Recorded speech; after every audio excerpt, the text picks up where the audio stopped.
Hey there, everybody, and welcome to this video on 6 ways to break out of the fight, flight, freeze response. I'm your host, Dr. Elise Snipes. Let's first start by talking about what the function of the fight or flight or our stress response actually is. The stress response can look like fight. I am going to get angry. I am going to use my energy to dominate, to push you away. Or it can look like flight. I'm going to use my energy to run. And that can be physically running away. It can be withdrawing from others.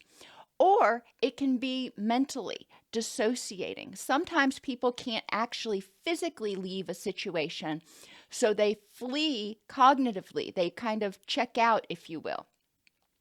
Freeze is another response that we see, and this can be seen in wildlife, for example. When they start to get threatened, when they feel afraid, they just freeze in place. It's sort of like, well, if you can't see me, then you can't hurt me. And if I'm not moving, maybe you won't notice me.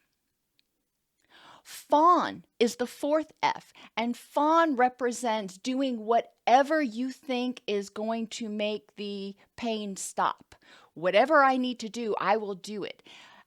And then finally, forget about it. And the fifth F is one we see when people have been in fight or flight for a really long time and their brain has started to undergo changes in order to protect itself, in order to conserve energy for those extreme threats. So when they're not in an extreme threat state, they often feel flat, depressed, anhedonic, or they don't feel much of anything at all. And it's important to recognize that this is often a combination of what we would call depression and anxiety combined with the trauma that may be going on. But ultimately, the 5 F's are designed, or your stress response is designed to try to protect you. Based on prior information, your brain says, okay, well, what do I need to do here? Your internal autopilot is programmed, if you will, from your past experiences and the anticipated probability of harm. So in the past, if you've had similar experiences to what's going on now, then your brain may call on that schema or that shortcut to help you anticipate what's going to happen next and what you need to do to stay safe. That is a good thing in large part because you're trying to stay safe. Now, I have a couple of numbers down here, and when we're talking about probability of harm, if you are exposed to chronic stress or chronic trauma like domestic violence or child neglect, then the frequency that you were exposed to harm was like 2,365 times. And this one time, maybe it's not a threat, but your brain goes, odds are that it's probably going to be bad. So I'm going to activate that trauma schema. It can also happen if the traumatic event, whatever it is extraordinarily powerful. And then it can happen one time and your brain goes, oh, I never want to experience that again, and forms this really strong schema that whenever it's triggered, it says, okay, we need to just default on the side of safety and assume bad things are going to happen. All right, that is your brain's way of trying to protect you. Extended extreme stress or trauma causes strengthening of the default mode network and the amygdala connection. So your autopilot and the fear processing area of your brain. So the longer you're exposed to fear, the stronger that connection gets, and the harder it is for your executive control network or your wise mind or higher order thinking, whatever you want to call it, to override that. So you tend to stay on autopilot more often. And that's when people start feeling like they may be stuck in this fight, flee, or freeze sort of situation. We also see changes in the actual structure of the brain. The hypothalamus shrinks, the amygdala can get bigger. So we're seeing actual structural changes in the brain as the result of extreme ongoing stress or trauma. We also know that it changes the gut microbiome. Remember, that's the factory where your body breaks down the food you eat in order to make the neurotransmitters and help whatever's necessary for your body to heal. And as a result, we also see changes in neurotransmitter levels. The neurotransmitters are on the stress end, if you will. They're priming for constant threat instead of priming for fun things. And the changes in the gut mean that you're probably going to have an increase in your stockpile, if you will, of stress hormones. There's difficulty learning new material. When you are in the stress response, fight, flight, freeze, fawn, or forget about it, your brain is being bathed in hormones like glutamate and adrenaline that make it difficult to focus on things, that make it difficult to think, okay, what was that strategy my counselor told me to use here? Your brain is on get me the heck out of here mode, protect me mode, get me safe mode. There are sleep problems. When your stress response is consistently activated, then you're not going to be able to relax enough to get that restful sleep. When you have inadequate quality sleep, it actually increases ruminations. It increases a feeling of anxiety. It increases the strength of those ruminations and decreases your ability to silence some of those automatic thoughts, and it decreases your ability of that executive control network to break in and turn off the autopilot. There's increased pain and inflammation as a result of extended activation of the HPA axis or the stress response, and a lot more, but you get the idea. There's a lot of stuff that happens. It's not just all in your head. It's not just a choice how you're going to respond. Your physiology actually changes in response to the stressor. Well, the good thing is your physiology can heal, but it's going to take time. Changing an ingrained behavior, especially one designed to protect you in the past, or just learning a new behavior. How do I respond to this now because I don't want to respond the way I used to? It takes time. Think about a child learning how to play basketball or play the piano. Why did I choose those? Because those involve physical activity, those involve neurological responses, those involve the nervous system, in addition to just cognitions, in addition to just deciding this is what I'm going to do. They actually have to learn, for example, with piano, how to read music with their eyes and make their fingers hit the right keys. And then ultimately, you've got pedals on the bottom that actually have to work too. And so you've got a foot, a hand, and a hand going literally 3 different directions. That takes some time to master. Same sort of thing for recovering from trauma. If your brain has adapted, has learned how to survive in a trauma-based environment, then when you're in a new environment, it's going to have to learn different responses. Sometimes I make the analogy that healing the nervous system is like healing after a stroke. When people have a stroke, we don't expect them to get up the next day and go out on a jog. It takes them time. Some people have to learn how to talk again, or walk again, or feed themselves again, because strokes actually alter parts of the brain. Sometimes it kills parts of the brain. The good news is our brain is very resilient, and just like people who have a stroke that recover, it takes time, but their brain learns workarounds. Their brain learns how to redo stuff. Your brain, your nervous system can as well. One thing people who endured ongoing trauma didn't have was a secure attachment figure who provided safety. Without safety, the HPA axis, or the fight or flight response, stays activated. That makes sense.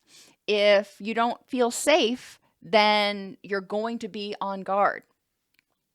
A first step in healing the stress response so you're not stuck in that on position is to create a secure attachment to yourself. Create a sense of safety. When you were younger or when you were in that situation, you may not have had control. You may not have been able to take care of yourself. Now, as an independent person, an older adolescent, an adult, you have the ability to comfort, to care for, to respond to your needs and the needs of your inner child. As you prevent and address distress, it will help you feel empowered. You'll start feeling like, okay, I got this. And it also gives your HPA axis time to heal. As you start feeling safer, as you start feeling more empowered, your HPA axis is going to activate less frequently. Instead of feeling really anxious about something, you may start feeling curious. Instead of feeling really angry about something, you may decide it's not worth your energy. But it's going to take time to develop those new responses and train your nervous system that you now are safe. So how do you break out? You're going to create a secure attachment with yourself. It starts with being consistently mindful of triggers and vulnerabilities. If you're aware that this particular time of day or this particular cologne or this particular whatever is triggering to you, then you can be mindfully aware. And when you encounter that, then you can respond instead of operating on autopilot where you're just kind of blindly going through your day, not paying attention to much, and then it feels like you're triggered from out of the blue. Consistent awareness of your environment, of what's going on, can help you identify those problems earlier so you can intervene earlier. You can decide, okay, what am I going to do? Some of those triggers and vulnerabilities physically, if you are sleep deprived, I already talked about that. If you're not getting adequate quality sleep, it's going to make it harder to turn off those ruminations and those intrusive thoughts. So being aware, if that's going on, all right, then we're going to jump down to responsiveness. What do I need to do about it? Maybe I can't go back to bed. So what do I need to do to protect myself today since I'm going to be more vulnerable to stressors?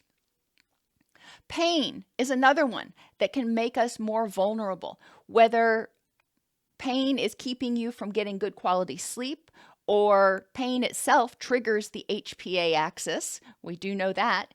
And remember, the HPA axis is that stress response system. Or poor nutrition. If you're not giving your body the building blocks it needs to function, to create the neurotransmitters, to heal the HPA axis, then you may be more vulnerable. Likewise, if your blood sugar's out of whack, you may start getting what some people call hangry, hungry and angry. It's important to remember that our body responds to physical stresses like pain and low blood sugar by activating that HPA axis, activating that stress response, just like if we encountered something that caused us to feel anxiety. Affective, being aware of the things that cause you distress. If you know that you're getting ready to go into a meeting that you really hate, or there's something big coming up that's causing you distress, or maybe you're grieving about something, being aware of that, recognizing that that puts you in a place where you are more vulnerable to strong reactions to stress. Cognitively, pessimism and cognitive distortions can make you more vulnerable. If you're being pessimistic, if you're focusing on the negative, if you're hypervigilant and only noticing the bad things, then guess what? Your HPA axis is going to be going through the roof. So it's important to recognize if you're in a negative, pessimistic mood, what can you do to prevent yourself from being overly triggered by things that you encounter during the day. Same thing with cognitive distortions. Environmentally, a lot of people with trauma histories can be triggered by sights, sounds, smells, or just particular places like being in church or the doctor's office or something else. That's okay. Recognize that. Recognize that's a trigger for you and be aware of it. If you have to be in that environment, having a plan for how to respond is going to be helpful. Now, it doesn't mean you're always going to respond the way you want to. You may drop back into that old way of responding, that fight, flight, freeze sort of situation. And that's okay. It's going to take time to develop new ways of responding. Relationally, self-esteem.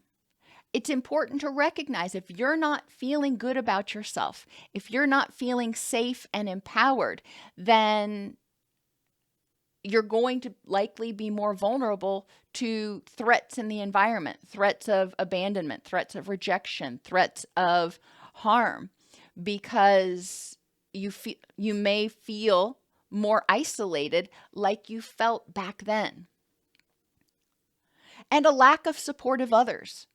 Being aware of if you have support of others in your environment. Once you're aware of your triggers and your vulnerabilities, then you can make a plan for how to deal with them.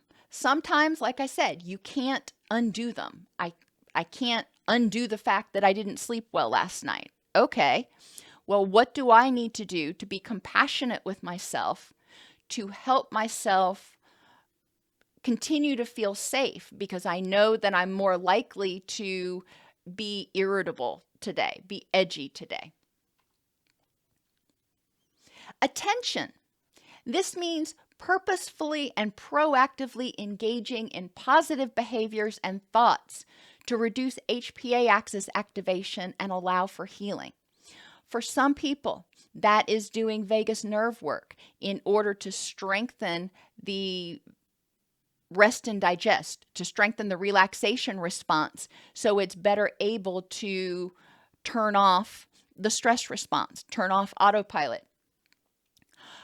It also involves getting good sleep, getting good nutrition, providing your body factory, if you will, all of the resources it needs to heal itself. It's going to have to rebuild bridges, rebuild roadways, if you will, in order to develop the new behaviors and new attitudes that you want to develop.